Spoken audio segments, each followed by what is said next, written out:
biyya keessaatii fi daldalaa akka cimuuf manni maree dargaggootaa akka ijaaramu kan biyyoolessaatti jiru akka cimuu fi of danda'ee akka socho'u riqicha mootummaa fi dargaggootaa walitti akka ta'u humna isaa ni ijaara. Yaa'ii fi foorumii dargaggoota Afrikaa waggaa waggaatti qopheeffamu irratti dargaggeessi keenya adda durummaadhaan akka hirmaatuu fi idil addunyaa wajjin qaamolee biyyoota Afrikaa waliin akka walitti hidhamu ni taasifna.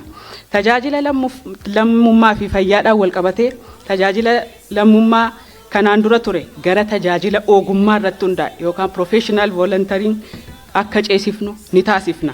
Nageenya dargaggootaa eeguuf dargaggoonni gorsa xiinsammuu akka argatanii fi araada garaagaraa yookaan baala sammuu adochurraa akka bilisa ta'anii fi ni hojjenna. Hirmaannaa dargaggootaa seektaroota adda addaa keessatti cimsuuf misooma kooriidarii tuurizimii qonna ijaarsa bu'uuraalee misoomaa keessatti hirmaannaan dargaggootaa gara boqonnaa haaraatti akka ce'u ni taasifna.